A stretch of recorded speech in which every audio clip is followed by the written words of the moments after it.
color coding your plots inside as pass fail is really hard actually, whatever outcome you have, but it does give you a nice visual. So this is the easiest way to do this.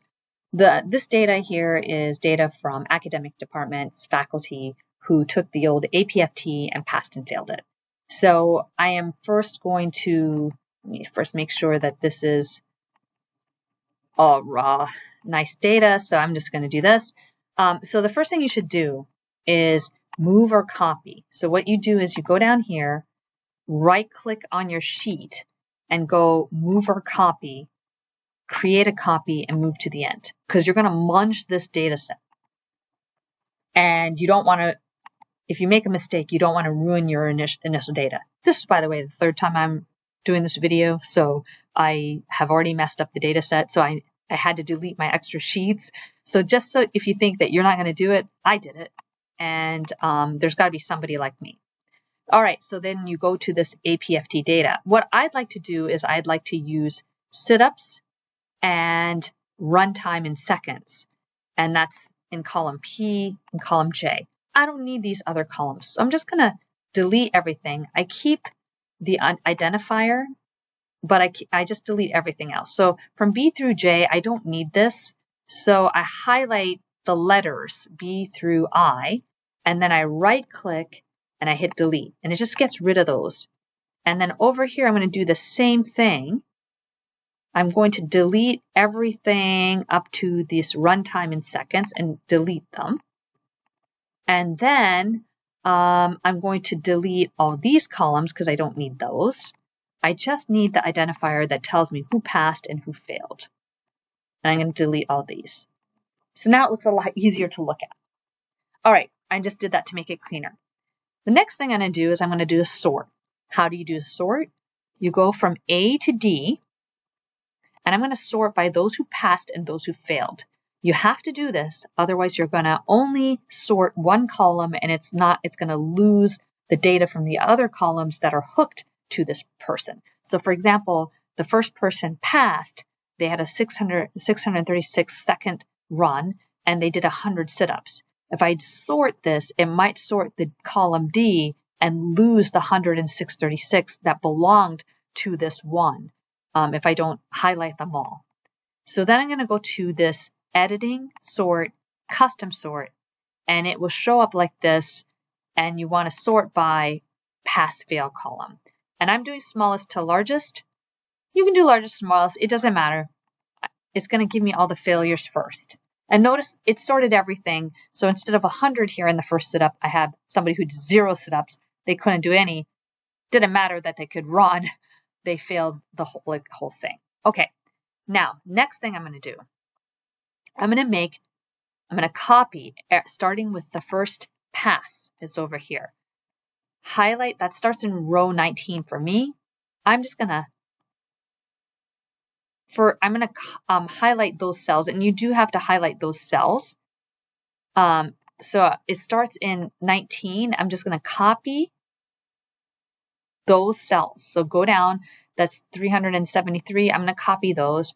Go over to your copy icon, which is up here, and copy them and put them in your second, in this, mine starts at E, but put them over here and paste and do paste values. And then go down and delete these guys from your original, like that.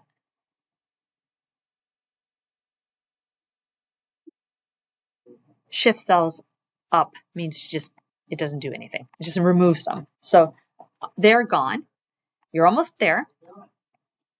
Delete this column E. I just keep the identifier. It's just a habit.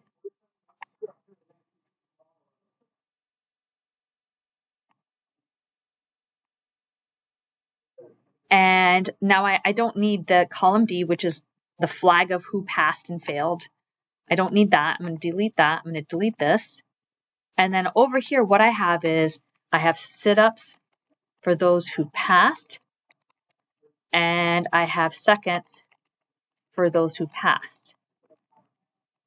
And here I have sit-ups for those who failed, and seconds for those who failed. Rename your columns. If you don't do that, again, there's people like me, you'll forget what it was.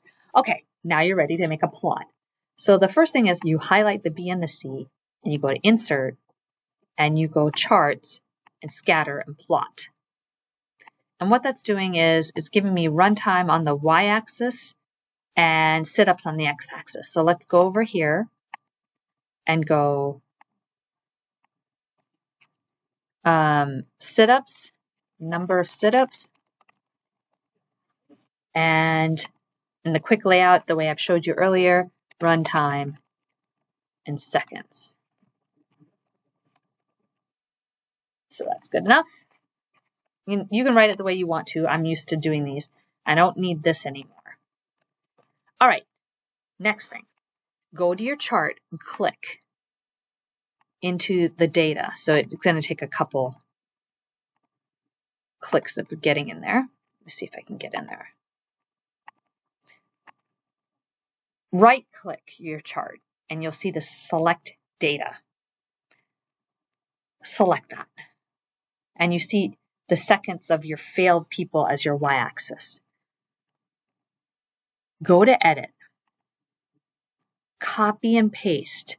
Highlight this X. This is tricky, but highlight this X value here. Copy it. So go Control C will do it. You can, Control C is the Control, and the C value does that for you. Then go to back to your original, hit OK, and then go to Add. And you're going to call this series name here. You're going to put seconds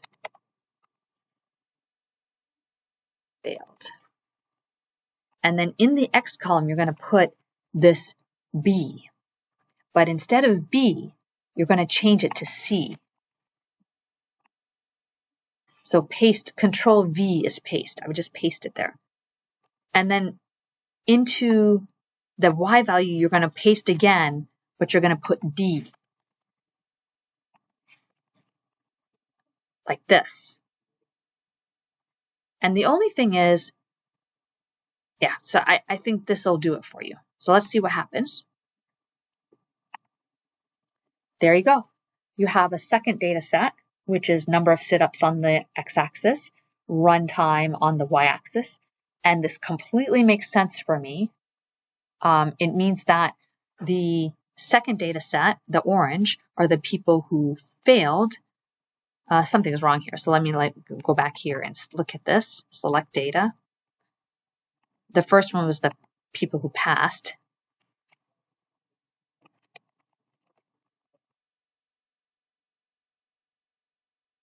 Now you have it, seconds passed.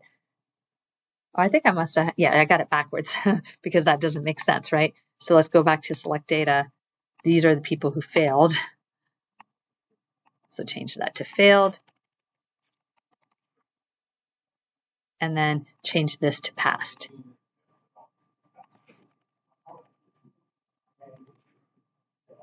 Like this. No, it makes sense. And I can actually see a delineation in the data. The people who failed had a huge runtime compared to the people who passed in a very low runtime. That all of this makes sense. So that's how you can color your data points. And I'm sorry it's a pain. It just is a pain in Excel. It's a lot easier in R, but you'll learn that next year.